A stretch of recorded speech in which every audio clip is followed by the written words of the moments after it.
Hello બાળકો, જય Shri Krishna.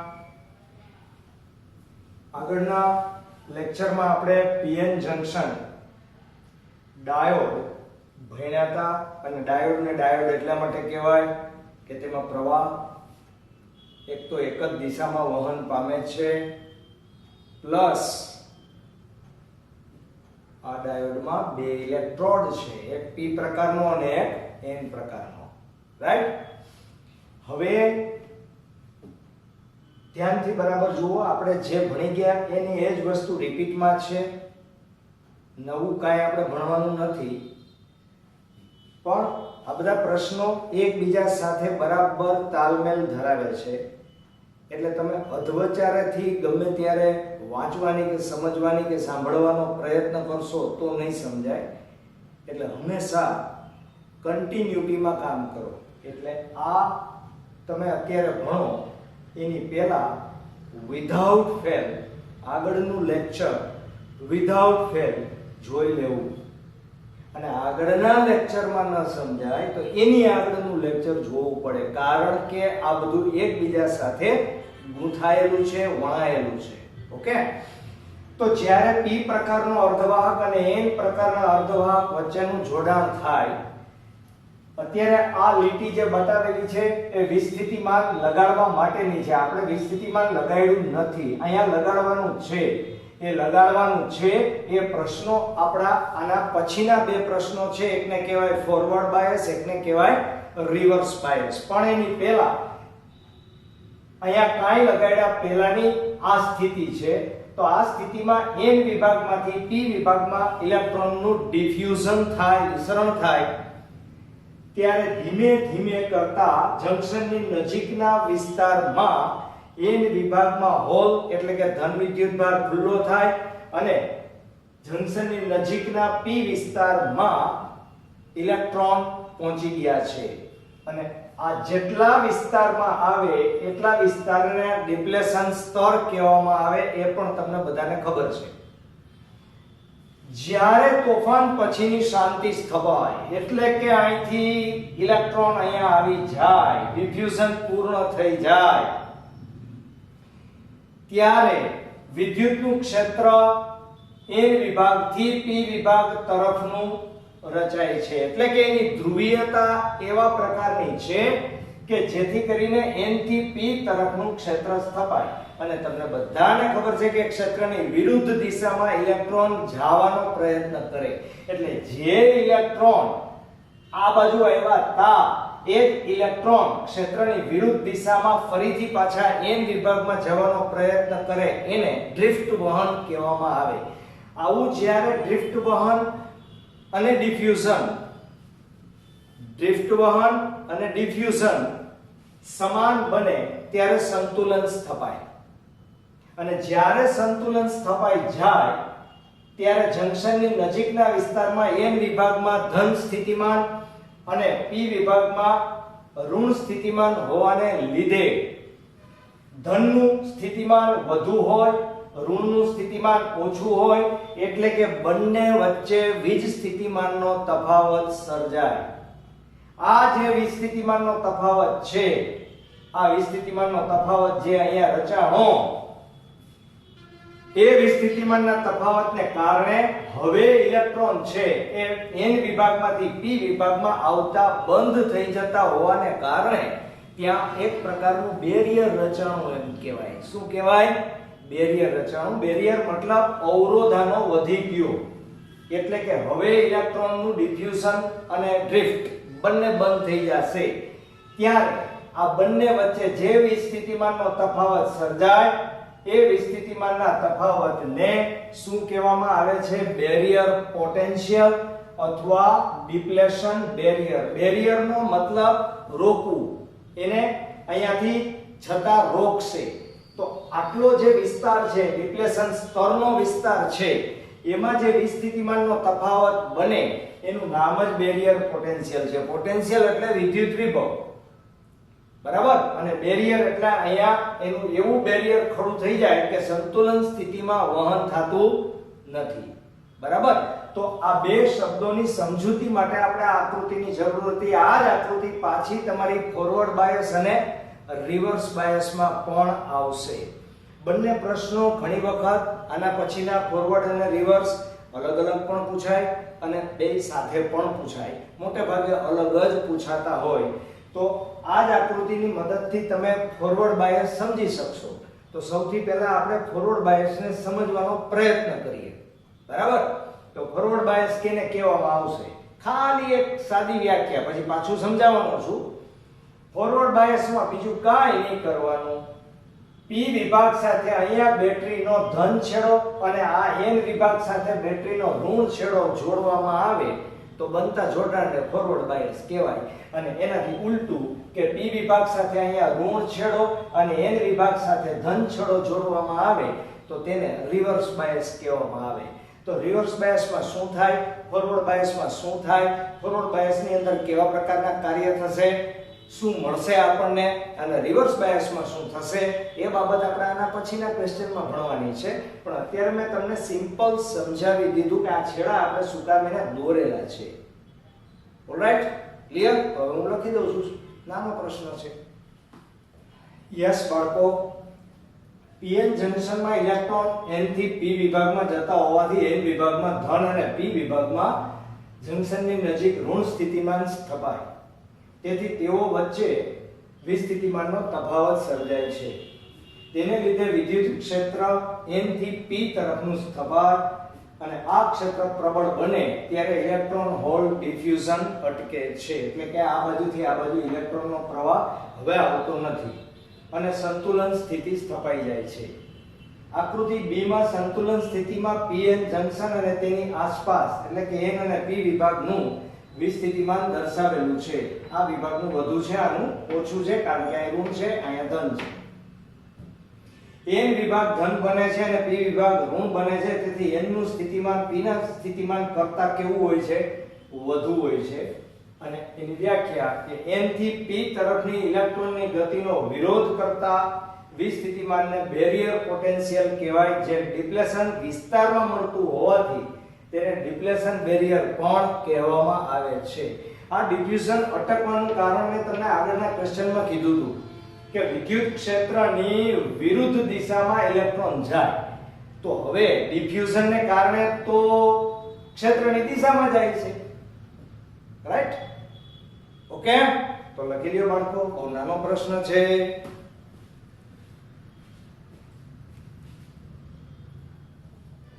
Yes બાળકો, એક સામાન્ય પ્રશ્ન, સંજ્ઞાત્મક પ્રશ્ન છે.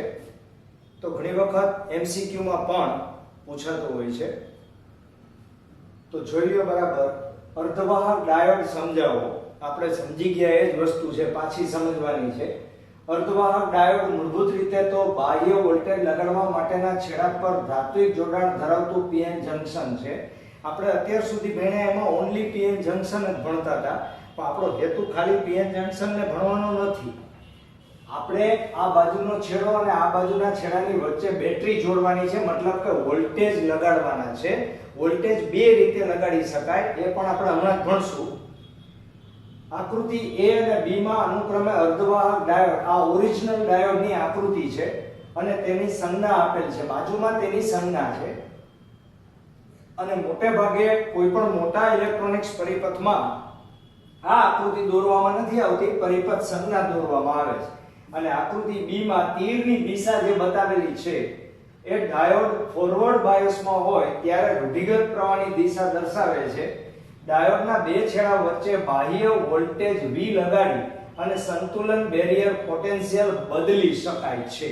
આપણો સંતુલન બેરિયર પોટેન્શિયલ છે એ નક્કી કરેલો જ હતો, પણ હવે આપણે એને બદલશું. અહીંથી એક છેડો કાઢશું, અહીંથી એક છેડો કાઢશું. બરાબર? ડિપ્લેશન સ્તર અત્યારની સ્થિતિમાં તો એમને એમ છે. હવે આપણો હેતુ અહીંયા જે શબ્દ આવેલો છે કે જેને કહેવામાં આવે કયું બાયસ? Forward bias. તો એ ફોરવર્ડ બાયસને આપણે સમજવાનો પ્રયત્ન કરીએ કે ફોરવર્ડ બાયસ એટલે શું, કે જે ખરેખર આના પછીનો પ્રશ્ન છે. ધ્યાનથી જોજો, પછી હું તમને લખી દઉં છું એનું વર્ણન. પણ પહેલા સમજી લ્યો બરાબર. સમજવું અત્યંત જરૂરી છે. બરાબર? તો હવે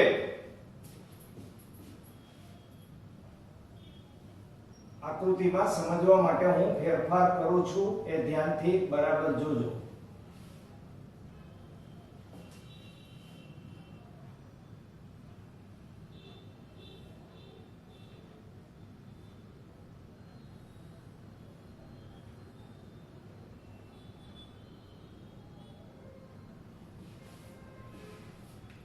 આ મેં બાહ્ય વોલ્ટેજ લગાડેલા છે. આ વોલ્ટેજ બહુ મોટા ન હોય, 1.5 થી 2 વોલ્ટની જ બેટરી અહીંયા જોડવામાં આવે છે બાળકો. બહુ મોટી બેટરી જોડવામાં આવતી નથી. પણ ધ્યાનથી સાંભળો, જરાક જુદી રીતે તમને સમજાવું છું, સાદી રીતે, એટલે તમને સમજાય પહેલા. આ ધન છેડો છે, આ ઋણ છેડો છે. તો અત્યારે વિદ્યુતનું ક્ષેત્ર અહીંયા, આ બેટરી માટે વિદ્યુતનું ક્ષેત્ર આ બાજુ છે અને અહીંયા વિદ્યુતનું ક્ષેત્ર આ બાજુ છે. મતલબ કે ડેપ્લેશન સ્તરની અંદર વિસ્થિતિમાન દ્વારા મળતું વિદ્યુતનું ક્ષેત્ર અને બાહ્ય બેટરીનું વિદ્યુતનું ક્ષેત્ર પરસ્પર વિરુદ્ધ દિશામાં છે. અચ્છા, વિરુદ્ધ દિશામાં હોય તો શું થાય? તો આ ધન છે, આ p વિભાગમાં મેજોરિટી ચાર્જ કેરિયર હોલ હોય, આમાં મેજોરિટી ચાર્જ કેરિયર ઇલેક્ટ્રોન હોય. બેટરી નહોતી જોડી ત્યારે પણ n વિભાગમાંથી ઇલેક્ટ્રોનનું ડિફ્યુઝન p વિભાગમાં થયું હતું અને p વિભાગમાંથી હોલનું ડિફ્યુઝન n વિભાગમાં થયું હતું. હવે બેટરી જોડાઈ ગયા બાદની સ્થિતિ શું થાય? તો કે બેટરી જોડાઈ ગયા બાદ આ ઋણ છેડો છે ને અહીંયા n વિભાગ છે, તો n વિભાગના ઇલેક્ટ્રોન આ ઋણ છેડાને અપા કરશે, એટલે આની અંદરના ઇલેક્ટ્રોનને વધુ ધક્કો લાગે કે ના લાગે? પણ એને શબ્દોમાં વર્ણન કેમ કરવાનું છે? એને વર્ણન એમ કરવાનું છે કે ડેપ્લેશન સ્તરનું વિદ્યુતનું ક્ષેત્ર અને લગાડેલું બાહ્ય વિદ્યુતનું ક્ષેત્ર પરસ્પર વિરુદ્ધ દિશામાં હોવાને લીધે n વિભાગમાંના વધુ ઇલેક્ટ્રોન p વિભાગમાં ડિફ્યુઝન પામશે ઝડપથી ઉર્જા પ્રાપ્ત કરીને. એટલે શું બનતું જશે? તો કે જે ડેપ્લેશન સ્તરની તમને પહોળાઈ દેખાય છે એના કરતા શું થશે? ડેપ્લેશન સ્તરની પહોળાઈ ઘટશે. શું કામ ઘટશે? તો જ ઇલેક્ટ્રોનને n વિભાગમાંથી p વિભાગમાં જવામાં સરળતા ઉત્પન્ન થાય. એટલે કે જો p વિભાગ સાથે બેટરીનો ધન છેડો અને n વિભાગ સાથે બેટરીનો ઋણ છેડો જોડવામાં આવે તો બનતા જોડાણને ફોરવર્ડ બાયસ કહેવાય. ફોરવર્ડ શબ્દનો મતલબ છે આગળ વધતું. આગળ વધતુંનો અર્થ અહીંયા આપણે એવો લેવાનો છે કે પ્રવાહ આગળ વધે, એટલે કે જે પ્રવાહ સંતુલન બેરિયરની સ્થિતિમાં મળતો તો વગર બેટરી એના કરતા અહીંયા તમને પ્રવાહ વધુ મળશે. એટલું જ નહીં, પણ પ્રારંભની સ્થિતિ, આ બીજી સ્થિતિ અને આ ત્રીજી સ્થિતિ, આ પહેલી સ્થિતિ, આ બીજી સ્થિતિ અને આ ત્રીજી સ્થિતિ. પહેલી સ્થિતિ છે એ બેટરી વગરની સ્થિતિ છે. પહેલી સ્થિતિ કઈ સ્થિતિ છે મને કહો? બેટરી વગરની સ્થિતિ. બેટરી વગરની સ્થિતિ હોય ત્યારે ડેપ્લેશન સ્તરના બંને વિભાગનો વિસ્થિતિમાનનો તફાવત v0 જેટલો હોય. પણ હવે તમે 2 નંબરની સ્થિતિ છે એમાં થોડાક વોલ્ટેજ અહીંયા લગાડ્યા, બહુ વધારે વોલ્ટેજ લગાડ્યા નથી, પણ તમે થોડાક વોલ્ટેજ લગાડશો તો પણ પહેલા તમને જે પ્રવાહ મળતો તો એના કરતા થોડોક વધશે. અને જો તમે હજુ આના વોલ્ટેજ વધારતા જાઓ તો n વિભાગમાંથી p વિભાગમાં જતા ઇલેક્ટ્રોનની સંખ્યા શું થતી જાય? સતત વધતી જાય. હા, એટલું ખરું કે જંકશનની નજીકના વિસ્તારમાં માઇનોરિટી ચાર્જ કેરિયરની સંખ્યા વધારે હશે, દૂર જતા જાવ એમ શું થતી જાય? ઘટતી જાય. પણ ધીમે ધીમે ડેપ્લેશન સ્તર છે એ ઘટતું જતું હોવાને કારણે n વિભાગમાંથી p વિભાગમાં જતા ઇલેક્ટ્રોનનું ડિફ્યુઝન છે એ તો હર હંમેશ વધતું જ જશે. બરાબર? આને શું કહેવામાં આવે? ઇન્જેક્ટ કર્યું આપણે, બહારથી વધુ પ્રમાણમાં વાહકોને ઇન્જેક્ટ કર્યા એટલે ઇન્જેક્શનની ક્રિયા કહેવામાં આવે. બરાબર? તો અહીંથી વધારેમાં વધારે ઇલેક્ટ્રોનને તમે આ બાજુ મોકલવાનો કાર્યક્રમ કર્યો. રાઈટ? તો અત્યારે જેટલા પણ વોલ્ટેજનો તફાવત હતો, આ વોલ્ટેજ V હોય તો આ તફાવત V0 V હોય, એના કરતા આ V0 V છે એ ઘટતો જશે. મતલબ કે જેમ જેમ ડેપ્લેશન વિભવ ઘટતો જશે તેમ તેમ પ્રવાહનું મૂલ્ય શું થતું જશે? કોન્સ્ટન્ટ વધતું જશે. બરાબર? તો ફોરવર્ડ શબ્દનો અર્થ જ એમ કે આગળ વધતું. શું વધતું? આગળ વધતું. તો આની પહેલાની જે આકૃતિ હતી એ આકૃતિ તમારે આ પ્રશ્નની અંદર દોરવાની છે. આ એના પછીના ફોરવર્ડ બાયસના પ્રશ્નની આકૃતિ છે. અત્યારે મેં તમને ફોરવર્ડ બાયસ સમજાવ્યું કારણ કે અહીંયા શબ્દો આવી ગયા એટલે એના પછીના ક્વેશ્ચનની માહિતી બધી તમને આપી દીધી છે. હવે હું તમને ફોરવર્ડ બાયસની આકૃતિ થોડીક વ્યવસ્થિત અને લખી દઉં છું તેનું વર્ણન. Okay, clear?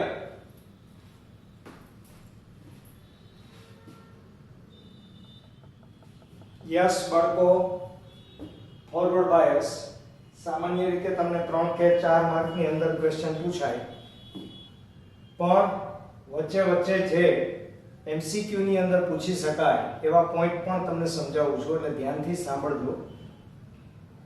પીએન જંક્શનમાં પી વિસ્તારને બેટરીના ધન છેડા અને એન વિસ્તારને બેટરીના ઋણ છેડા સાથે જોડતા બનતા જોડાણને ફોરવર્ડ બાયસ જોડાણ કહેવામાં આવે. અહીં લગાડેલ વોલ્ટેજ V કે જે બેટરી વડે લગાડેલ છે ની દિશા તથા અંદરના ડેપ્લેશન વિસ્તારના વોલ્ટેજ V0 ની દિશા, આ V0 ની દિશા પરસ્પર વિરુદ્ધ હોવાથી ડેપ્લેશન વિસ્તારની પહોળાઈ અને ઊંચાઈ ઘટે છે, જે બેરિયર ઊંચાઈ V0 V જેટલી હોય છે. બરાબર? કારણ કે આ બેની બાદબાકી થવાની છે. વિરુદ્ધ દિશામાં વિદ્યુતનું ક્ષેત્ર છે એટલે વિસ્થિતિમાન પણ વિરુદ્ધ દિશામાં થાય. આકૃતિ A માં પીએન જંક્શન ડાયોડને ફોરવર્ડ બાયસ કરેલ છે તથા B માં એક આ પહેલું દેખાય તમને એ બેટરી જોડી નથી ત્યારના વોલ્ટેજ છે કે જે V0 જ છે. આ એકલા આના છે, આના નહીં, આ નથી. 2 માં ઓછા બેટરી વોલ્ટેજ એટલે આના વોલ્ટેજ તમે ઓછા રાખો તો આ 2 નંબર ના વોલ્ટેજ મળે એટલે V0 V મળે. આ V મળે. અહીંયા તો V0 જ છે, અહીંયા V મળશે. અહીંયા એના કરતા વોલ્ટેજ તમે શું કરશો? વધારશો. એટલે કે 3 માં વધુ બેટરી વોલ્ટેજ માટે દર્શાવેલ છે. જો લાગુ પડેલ વોલ્ટેજ ઓછા હોય તો બેરિયર પોટેન્શિયલ સંતુલન સ્થિતિથી થોડું ઘટે છે, એટલે કે થોડી સંખ્યાના વાહકોનું જ વિસ્તરણ ડિફ્યુઝન થાય અને વિદ્યુત પ્રવાહ પણ ઓછો મળે. પણ ઓરિજિનલ અવસ્થામાં એકલો V0 હતો ત્યારે મળતો તો એના કરતા થોડા વોલ્ટેજ લગાડો પછી જે વોલ્ટેજ મળે એ વધારે મળે. રાઈટ? પણ હવે જો આપણે આ વોલ્ટેજને હજુ વધારવાનો પ્રયત્ન કરીએ એટલે કે જો આકૃતિ B માં 3 મુજબ હજુ પણ બાયસ વોલ્ટેજ વધારીએ તો બેરિયર પોટેન્શિયલની ઊંચાઈ ઘટશે અને હોલ તથા ઇલેક્ટ્રોન વધુ ઊર્જા મેળવી વધુ વહન કરશે, જેથી પ્રવાહ શું થવાનો છે? વધશે. લગાડેલ વોલ્ટેજને લીધે n વિભાગના ઇલેક્ટ્રોન ડિપ્લેશન સ્તર પાર કરી p વિભાગમાં આવશે જ્યાં તેઓ માઇનોરિટી વાહક તરીકે કહેવાય. એ જ રીતે p વિભાગના હોલ n વિભાગમાં આવશે તેઓ પણ માઇનોરિટી વાહક કહેવામાં આવે. આમાંથી આ આવે એટલે આ માઇનોરિટી વાહક થયા એ ઇલેક્ટ્રોન અને આ બાજુથી આ બાજુ હોલ ગયા એ માઇનોરિટી વાહક છે.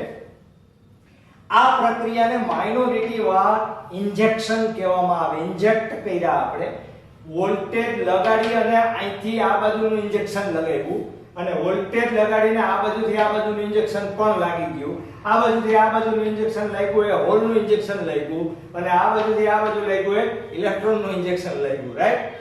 જંક્શનની નજીક માઇનોરિટી વાહકની સંખ્યા જંક્શનથી દૂરના છેડા કરતા ઘણી જ વધારે હોય. નજીકમાં વધારે હોય, આ પહોંચશે આ સુધી યાદ રાખો, પણ અહીંયા થોડી સંખ્યા વધારે હોય.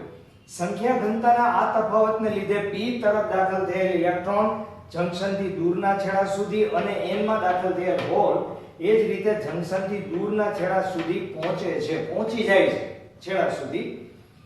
પણ એ છેડા સુધી પહોંચવાનું કારણ આની ઊંચાઈ અને પહોળાઈ બે ઘટે છે. એટલે કે પેલી બાજુથી આ બાજુ ઇલેક્ટ્રોનને આવવા માટે ઓછી ઊર્જાની જરૂર પડે છે. ડેપ્લેશન વિસ્તારની પહોળાઈ જ ઘટી ગઈ. બરાબર? ડાયોડનો કુલ ફોરવર્ડ બાયસ વિદ્યુત પ્રવાહ બરાબર હોલ ડિફ્યુઝન પ્રવાહ વત્તા ઇલેક્ટ્રોન ડિફ્યુઝન પ્રવાહ. અને આ પ્રવાહ મિલી એમ્પિયરના ક્રમનો હોય છે. ઘણી બધી વખત એમસીક્યુ માં પૂછાય.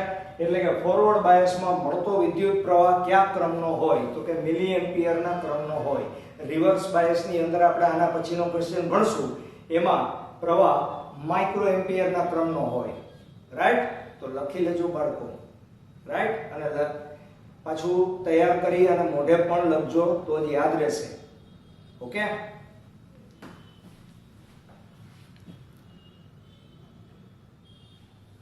યસ બાળકો, ફોરવર્ડ બાયસ તમને આવડે એટલે તમને રિવર્સ બાયસ આવડી જ જાય.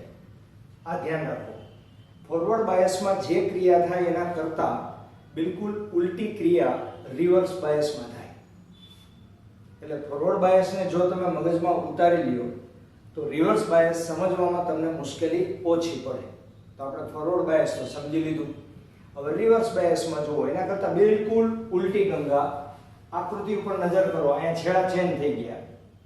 P તરફનો છેડો ધન હતો, એના બદલે P તરફનો છેડો ઋણ અને N તરફનો છેડો ધન થઈ ગયો.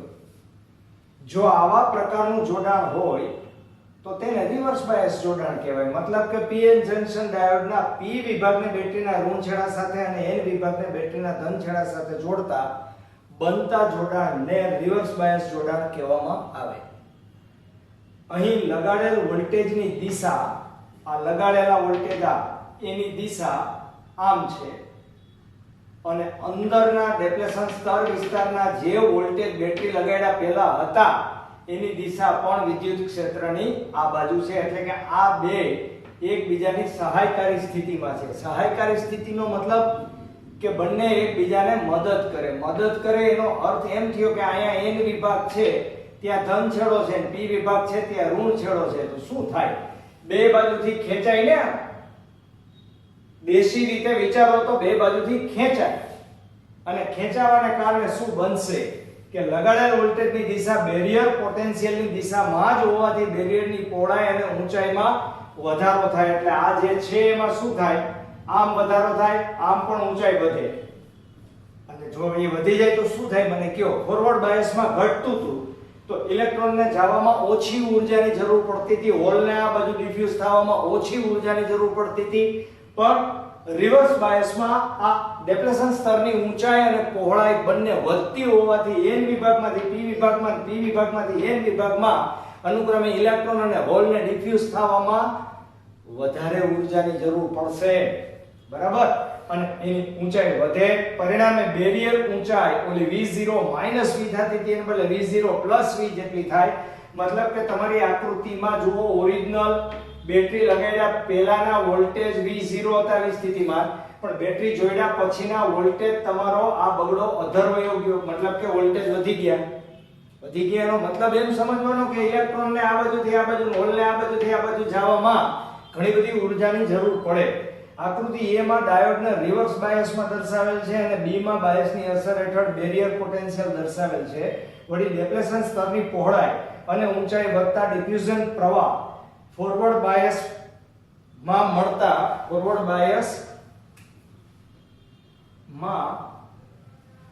મળતા પ્રવાહ કરતા ઘણો જ ઘટી જાય. અહીંયા પ્રવાહ એટલો બધો મળે નહીં.